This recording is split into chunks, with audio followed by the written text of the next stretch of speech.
Cumprimentamos a todas as pessoas que nos acompanham em mais uma transmissão do canal Cultural UAB. Perguntas poderão ser feitas aos nossos palestrantes através do chat.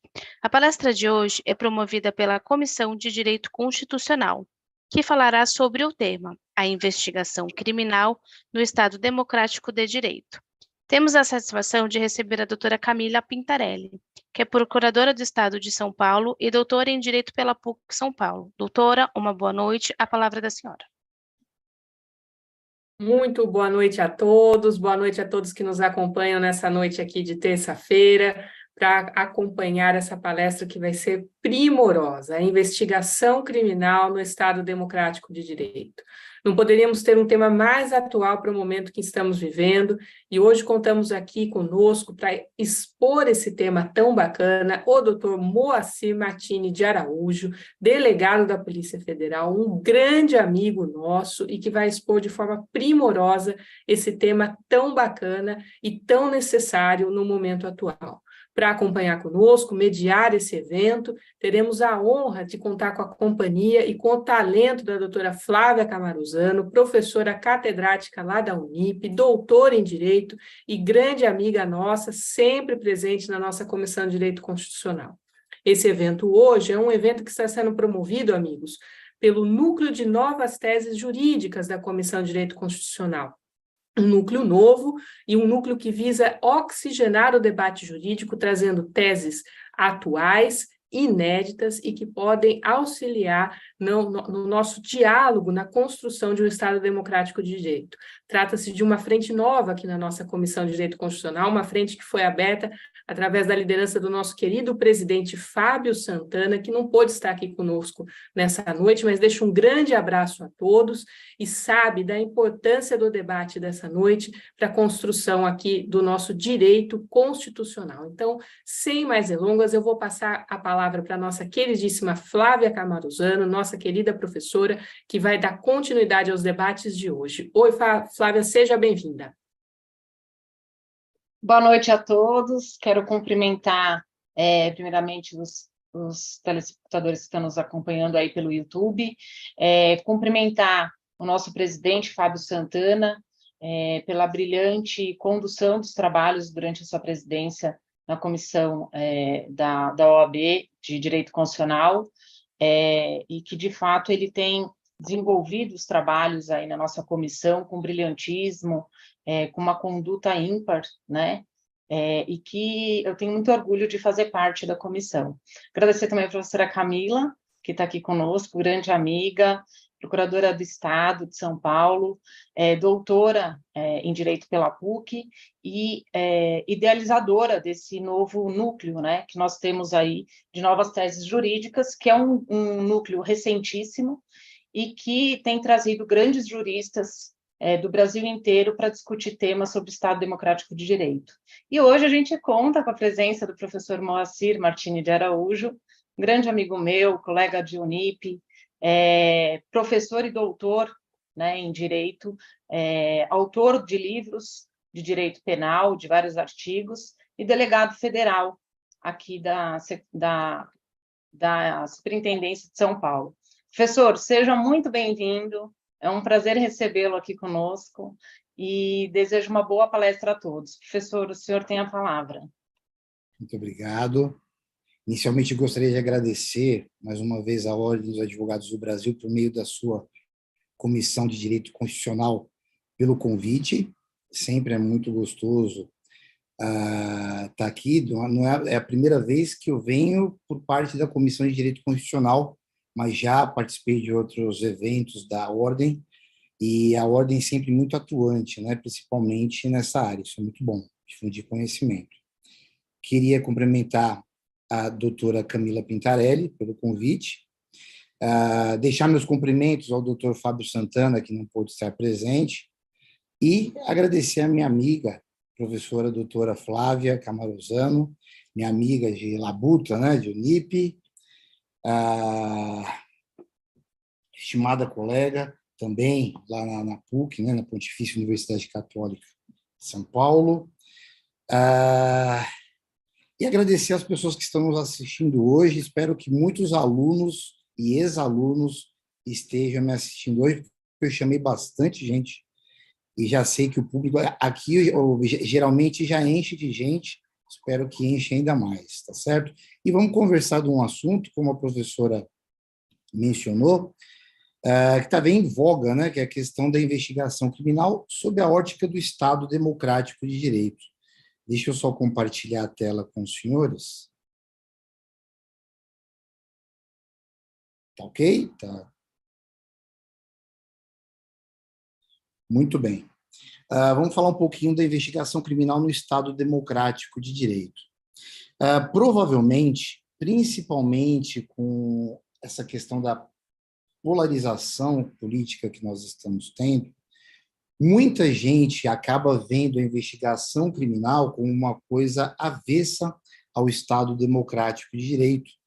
E, na verdade, nós vamos ver que a Constituição de 88, ao estabelecer diretrizes para a investigação, na verdade, ela implementa essa investigação e ela faz com que a investigação vire um instrumento para a efetivação do Estado Democrático de Direito.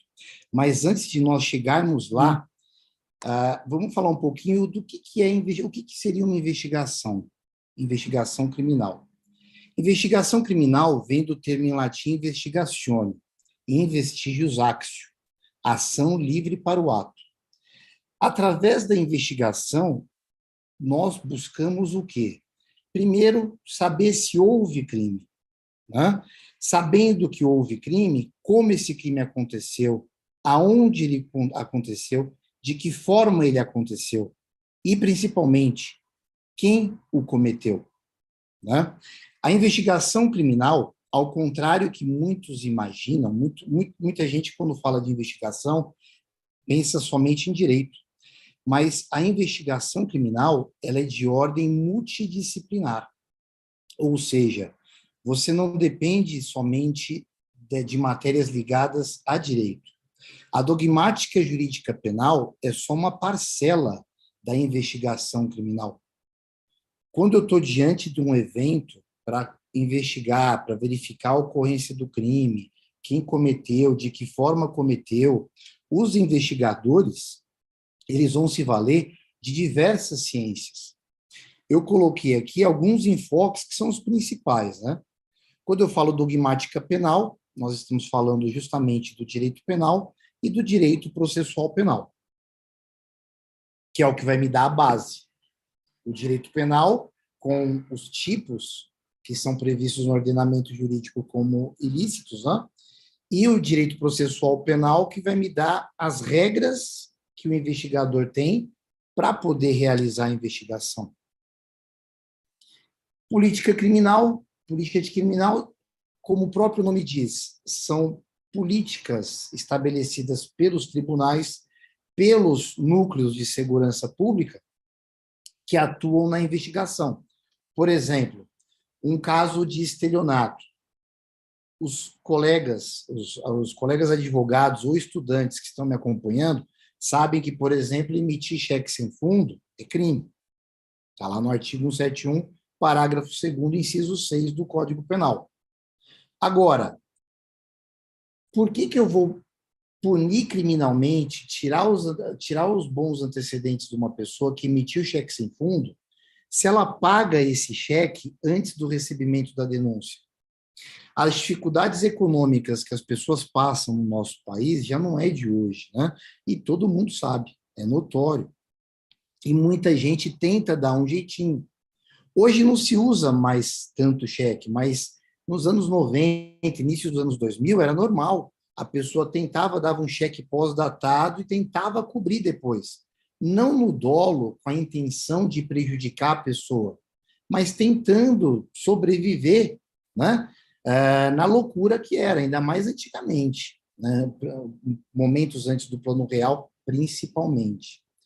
Nós não chegamos a ser como a Argentina é hoje, mas teve uma fase muito complicada. Todo mundo sabe que nos crimes que não têm violência ou grave ameaça, o pagamento, o ressarcimento antes do recebimento da denúncia gera o arrependimento posterior, que o artigo 16 do Código Penal determina que apenas a pena seja diminuída. O que os nossos tribunais começaram a entender? Pô, cadê o nexo de colocar essa pessoa na cadeia? Cadê o senso de equidade? E aí os tribunais, o Supremo Tribunal Federal soltou o entendimento que o pagamento do cheque sem fundo, antes do recebimento da denúncia, gerava a extinção da punibilidade. Tecnicamente, essa decisão não tem respaldo. Só que se nós analisarmos por política criminal, ela tem. Então, todas as investigações, o cara pagou, para que eu vou continuar com a investigação? Então, a política criminal também é instrumento que é utilizado para fins de política criminal. Assim como o princípio da insignificância em alguns casos, majorantes em outros, como, por exemplo, o caso agora que está na moda, simulacro de arma. A pessoa assalta usando uma arma de brinquedo. Até 2001, tinha até uma súmula do STJ que falava que arma de brinquedo aumenta a pena do roubo, porque a vítima se sente atemorizada. O que começou a acontecer? Os criminosos começaram a usar arma de verdade. Por quê? Se eu estou no fronte e posso tomar um tiro, e se eu usar arma de brinquedo ou de verdade, a pena vai ser a mesma, então eu vou com arma de verdade.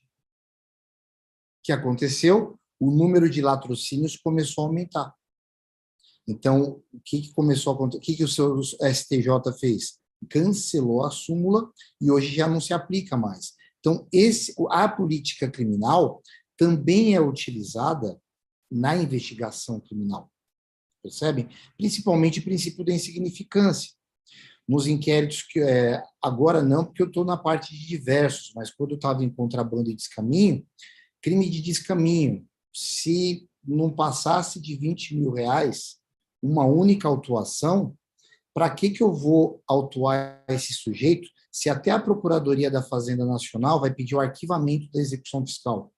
Se o direito civil não vai atrás, por que o direito criminal, por que a gente vai gastar energia com isso, se a gente pode gastar energia com coisas mais graves?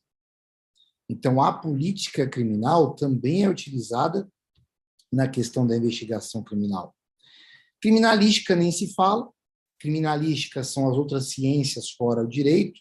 Então, engenharia, medicina legal, as séries que vocês adoram, que aparecem crimes, investigação de crimes, que mostram lá balística, geologia, química, farmácia, são ciências correlatas que vão auxiliar para verificar justamente a materialidade no caso da investigação criminal.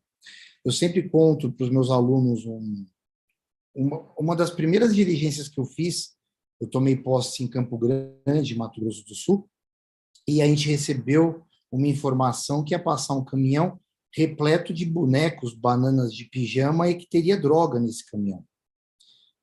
E chegou lá, a gente parou o caminhão com a descrição que passaram, realmente tinha bananas de pijama, pedi para os agentes olharem, eu também fui lá, a gente olhou, abriu o boneco e nada, e nada, e nada, e nada. Quando eu parei para ver, a gente já tinha destroçado dezenas de bonecos. Eu acho que era o meu primeiro mês na polícia. Eu falei, putz, dancei. Já vou sofrer procedimento disciplinar. Vou ter que contratar a professora Flávia para me defender. E fiquei do desespero. Por Deus, tinha um perito com a gente e falou assim, peraí, doutor, pegou um dos bonecos, ele tinha lá não me perguntem o nome, mas ele tinha lá umas substâncias lá, ele jogou no pijaminha do boneco. Não sei se vocês se lembram dos bananas de pijama, eles têm boneco listrado, azul royal e branco. Ele jogou um líquido no azul royal que estava no pijaminha do boneco. Na hora, o azul começou a se desfazer, foi assim para o chãozinho e se transformou, deu para verificar a pasta base de cocaína. Ou seja, os traficantes realmente tinham droga, a pasta base de cocaína estava atrelada à tinta que estava sendo usada nos bonecos. Então, se não fosse o perito com formação em química, eu teria rodado. Então, a investigação criminal, ela depende dessas ciências correlatas, percebem? E nesse aspecto, eu não sei como está a formação das polícias civis, mas na Polícia Federal, o concurso para agente de Polícia Federal tem mudado o foco justamente por causa disso. Antigamente, o agente, eu sempre orientava o pessoal que fazia concurso para agente de Polícia Federal a estudar muito direito. E hoje não. Hoje o concurso deles, direito, é a base. Mas por quê? Porque nós queremos pessoas formadas nos mais diversos ramos, justamente para contribuir. Tá certo? E a criminologia, que vai ajudar também na investigação criminal, principalmente no que toca a parte de psicologia, psiquiatria forense, a biologia forense, principalmente nos casos de psicopatas, serial killers, a criminologia ajuda bastante. E não só com serial killer, mas, por exemplo, a nossa Delegacia de Repressão a Crimes Financeiros e Corrupção, a criminologia no estudo do perfil do criminoso, daquele que pratica crime financeiro, ela é muito importante, justamente para a gente conseguir entender como eles pensam e principalmente para poder rastreá-los em caso de lavagem de dinheiro. Porque realmente a pessoa que pratica crime financeiro, crime do colarinho branco, ela pensa diferente daqueles bandidos que praticam crimes que atacam direitos de primeira geração. Não tem como comparar o ladrão, o homicida e esse cara. E a criminologia, por incrível que pareça, ajuda e ajuda bastante. Então, como eu disse, a investigação criminal é um instituto multidisciplinar que vai se valer de diversas ciências para tentar passar para a sociedade o resultado que ela quer, que é o quê? A elucidação do fato. Que é a primeira coisa que vocês têm que ter em mente. Muita gente, mesmo formada, mesmo advogado da área criminal, inclusive, tem advogados que pensam que não, o delegado, quando investiga, é porque vai querer a cabeça de alguém. Não. Quando nós investigamos um fato, a nossa preocupação é em elucidar o fato. Primeiro ponto. Se o fato for criminoso, aí nós vamos para o passo seguinte, que é verificar de que forma esse crime foi cometido, onde foi cometido e quem praticou esse crime. Mas o foco principal é elucidar o fato, tá certo? Os sistemas de investigação. No mundo, basicamente, existem 3 sistemas. O do juízo de instrução, o da investigação ministerial e o da investigação policial. No juízo de instrução, a investigação ela é comandada por um juiz. Na investigação ministerial, existe um membro do Ministério Público que comanda, e na policial, que é utilizada pelo Brasil, é a figura do delegado de polícia. O nosso Código de Processo Penal da década de 40 justificava a adoção, no item 4 da exposição de motivos, com base no tamanho do país, no tamanho geográfico e no tamanho demográfico. Naquela época, na década de 40, nós tínhamos menos de 70 milhões de habitantes. E mesmo assim, em razão da condição demográfica, eles não viam como mudar de sistema. Hoje, nós somos mais de 220 milhões. E eu não preciso falar para os senhores que essas circunstâncias do Código de 40 ainda persistem. Nós não temos estrutura e nem dinheiro, né, ou logística para ter ou um juiz ou um promotor em cada circunscrição. Um exemplo que eu dou para os senhores é Tabatinga. Tabatinga, lá no Amazonas, o procurador da República, o juiz federal, eles não vão para Tabatinga. O juiz de Tabatinga não fica em Tabatinga. O procurador também não. Eles ficam bem longe de Tabatinga. Tabatinga, para chegar, ou é avião ou é barco. não tem como ser de carro. Agora, Tabatinga tem um delegado de polícia, Tabatinga tem delegado de polícia federal, até porque é uma região complexa, né? É uma região complicada, então tem que ter delegacia de polícia federal. Não tem como estar em todos os rincões. Então, eu vejo, sem querer puxar sardinha para o meu cargo, que mudar o sistema de investigação é muito complicado. Outra coisa também que eu vejo, no juízo de instrução, nos lugares que tinha juízo de instrução e tem ainda, a figura do juiz é uma figura política. Ou é uma pessoa que é nomeada. Isso já, aqui, já não funcionaria pela forma de promoção. Percebem? Promotor de justiça, a mesma coisa. Nos lugares em que funciona a investigação ministerial, como na maior parte dos países da Europa Ocidental, o membro do Ministério Público, o ingresso no cargo para promotor de justiça não é aqui no Brasil. E se aqui no Brasil, da forma que é, nós já verificamos casos, infelizmente, de parcialidade, vocês imaginem lá. Então, querendo ou não, esse sistema eu acho que é o melhor. Eu entendo que seria o melhor para a gente. E outra coisa, que eu ia falar um pouquinho mais para frente, mas eu posso até adiantar essa fala. Muita gente, muitos colegas da Polícia Civil, da Polícia Federal, quando falam da Constituição de 88, falam com um certo ranço, como se nós tivéssemos perdido o poder, a polícia. Porque antes da Constituição de 88, mandado de busca, o delegado emitia, não precisava de juiz emitir. O delegado emitia ou o próprio delegado ia. A ação penal, em alguns casos, quem iniciava era o próprio delegado de polícia, juiz, que eram os procedimentos judicialiformes. Isso deixou de existir com a Constituição de 88, que, por sinal, completou 35 anos recentemente. Eu entendo, ao contrário dos colegas, que a polícia ganhou poder com a Constituição de 88, porque nós ganhamos imparcialidade.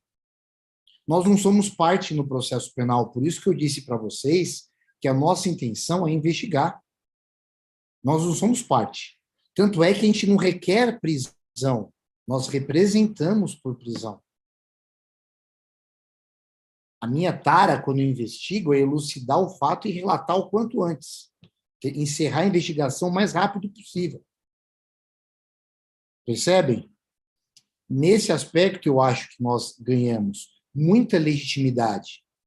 Tanto é que, sem querer entrar nessa questão da polarização, o pessoal fala bastante, no caso da Lava Jato, falam bastante de um dos juízes que atuou na Lava Jato e do procurador que comandou a força-tarefa da Lava Jato no Ministério Público Federal. Vê se falaram ou se mostraram um vazamento com colegas da Polícia Federal. Não. Tá certo? Justamente por causa disso. Não há essa quebra de parcialidade, porque não é... A gente não ganha nada com isso, a gente tem que elucidar o fato. E essa é a preocupação. Em relação a condições geográficas, essas condições geográficas persistem até hoje, né? Nosso país é imenso, graças a Deus. Tem dimensões continentais. Dentro desse sistema policial, como que é realizada a investigação criminal no Brasil? O instrumento principal, que muita gente critica, é o inquérito policial. Ele é a regra.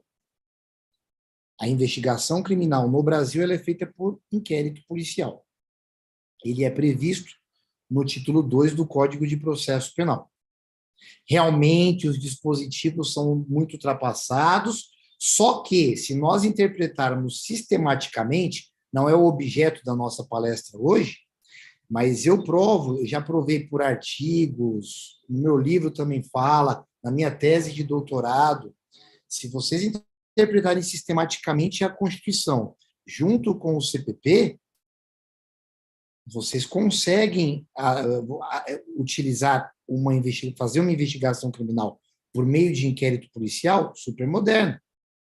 Claro que aquele cara que interpreta só literalmente vai criticar o inquérito. Por exemplo, o artigo 9º do CPP fala que o inquérito tem que ser escrito. Aí a pessoa limitada que só interpreta literalmente fala, tem que ser tudo escrito, então não pode ter gravação, filmagem? Pode. Se nós interpretarmos sistematicamente tanto o CPP, a parte do inquérito, o processo e a Constituição, sim, é possível. O que eu quero dizer com isso? Nós precisamos de uma mudança de lei.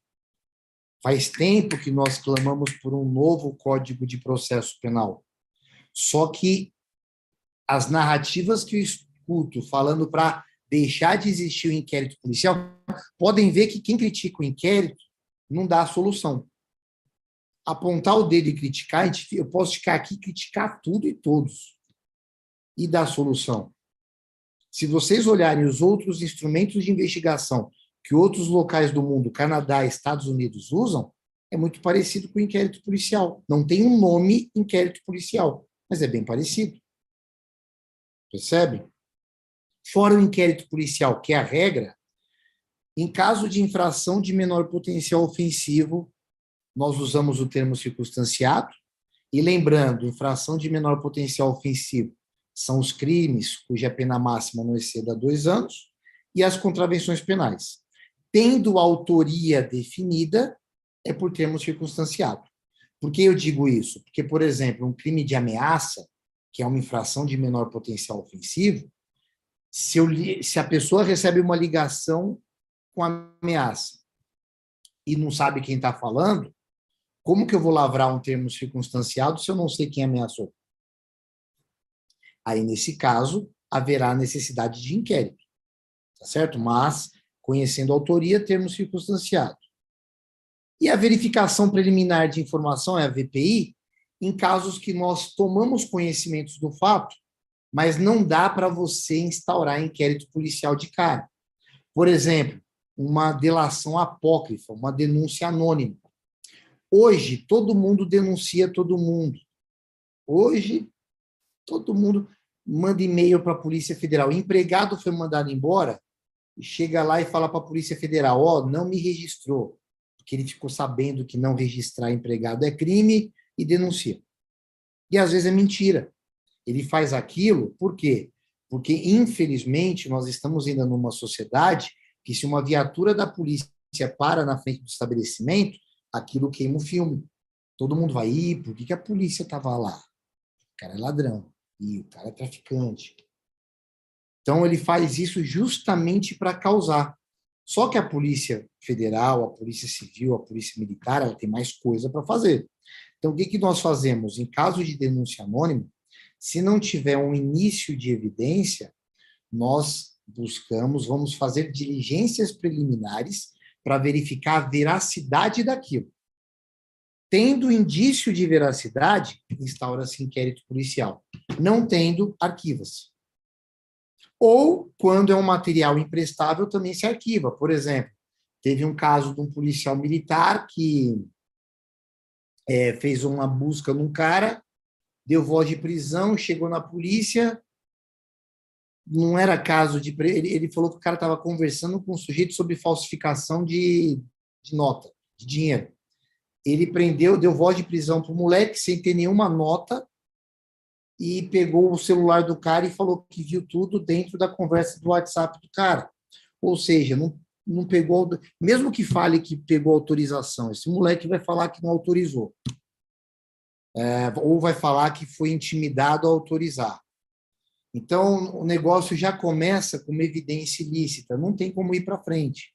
Então, é feita uma verificação preliminar de informação, só para ver se tem outros elementos que fundamentariam. Prisão, jamais. Né? Senão a prisão seria ilegal e o delegado que ratificasse a prisão estaria abusando da sua autoridade. Mas, para instaurar por portaria, tem que verificar preliminarmente essa informação. Então, regra é o inquérito policial, a VPI e o termo circunstanciado são outras formas, tá certo? E por que eu disse tudo isso? Justamente para corroborar com a minha tese inicial de que a investigação criminal, por mais que muita gente fale, porque se você atinge políticos do plano A, você é contra A, e se você atinge políticos do plano B, você é contra B. Então, o pessoal vê a investigação criminal como um resquício de ditadura, e não. A investigação criminal ela vem justamente para efetivar o Estado democrático de direito, uma vez que a investigação criminal tutela o direito do cidadão à segurança. E o que é segurança? Segurança é o direito que as pessoas têm a ter tranquilidade. Quando eu falo tranquilidade, quando eu falo incolumidade, eu falo do direito que o cidadão tem que ter para exercitar todas as liberdades públicas que ele pode. A sua liberdade, a sua vida, a sua saúde, a sua alimentação, a sua moradia, o seu lazer, o seu estudo. Hoje, infelizmente, se o filho dos senhores vai para a escola, os senhores têm medo. Antigamente, você ficava com medo do seu filho sair, se cabulasse a aula. Hoje, você tem que ter medo do seu filho estar na escola, porque pode aparecer um louco e atirar, e tirar a vida do seu filho. Então, a investigação criminal ela vem para efetivar o direito à segurança. E quando eu falo em segurança, eu falo de segurança como bem ambiental, como bem difuso. Por quê? Porque segurança é um bem de uso comum do povo, porque qualquer um pode usar, pode ter a segurança, independentemente de pagar imposto ou não. E segurança é um bem indispensável a uma sadia qualidade de vida. 2 requisitos que estão no conceito de bem ambiental, que está lá no 225 caput da Constituição Federal.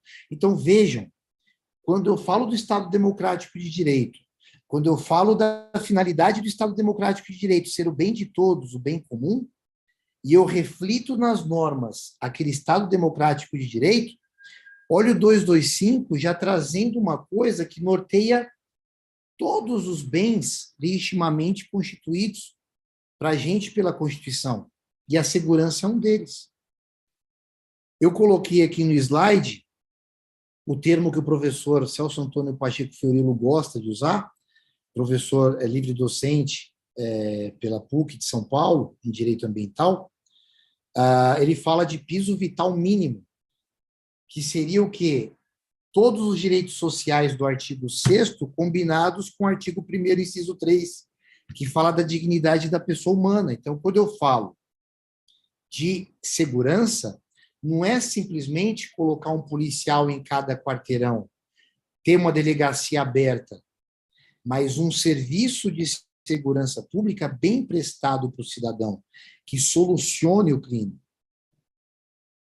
Tá certo? E daí o porquê eu vejo que o nosso problema de segurança vai, além da implementação das polícias, vai também na execução de políticas públicas de longo prazo.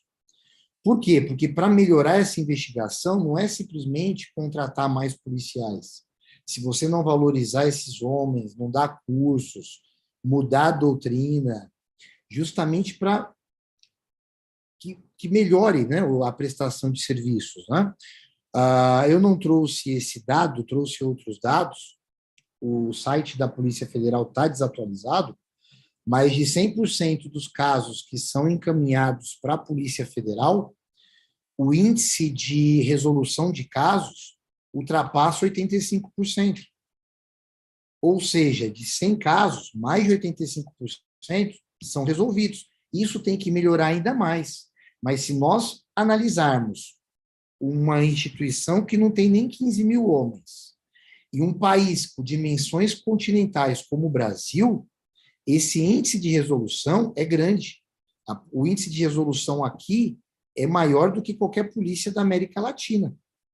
Até a galera que gosta lá do presidente de El Salvador, que pega, mata, prende todo mundo, o índice de solução da Polícia Federal aqui do Brasil é muito maior.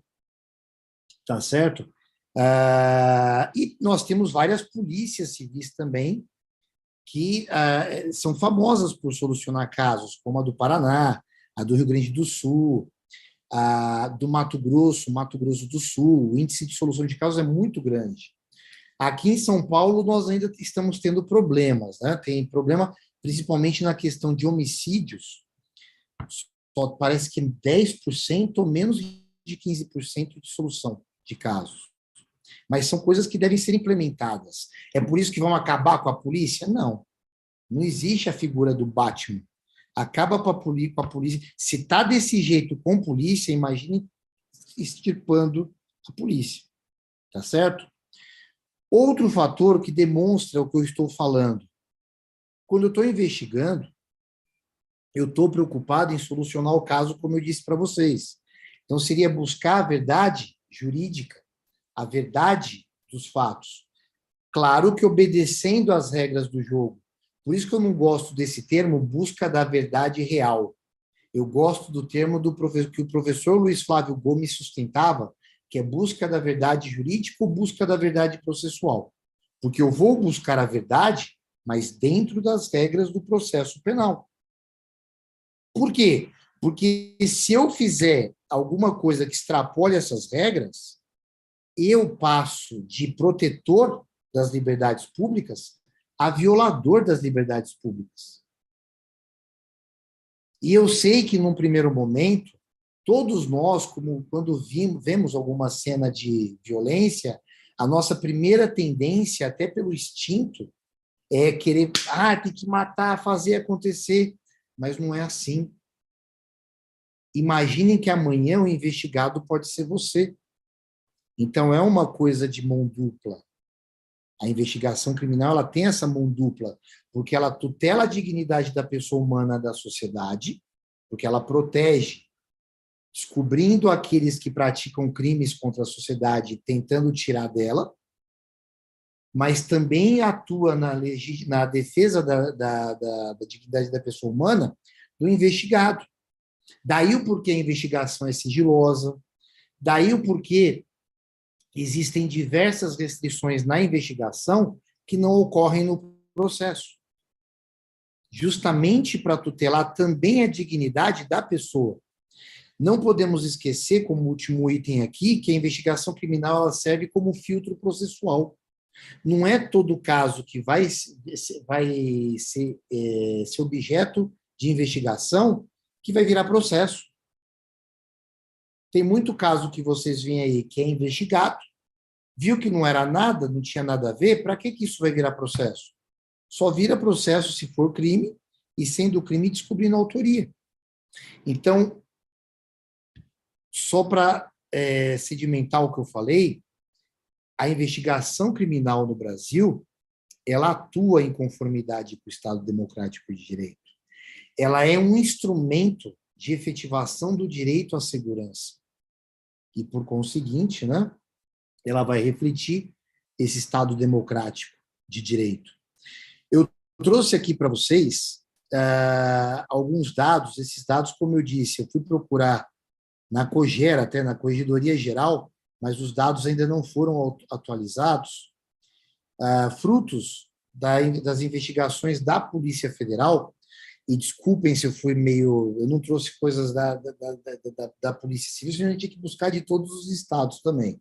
Mas eu busquei de onde eu trabalho, para vocês terem uma ideia do que as polícias têm feito, né? Porque se a gente... o trabalho do DENARC, por exemplo, aqui em São Paulo, com apreensão de droga, é muito grande. É que São Paulo não é... Ele é rota, mas ele não é região de fronteira. A Polícia Federal acaba atuando nas regiões de fronteira, então, consequentemente, a apreensão de droga vai ser maior, né? E vejam, vou contar uma informação para vocês. Existem estudos que demonstram que o que a gente apreende é 10% do que circula no país, ou seja, 90% passou. Então, olha a quantidade de droga que gira no nosso país.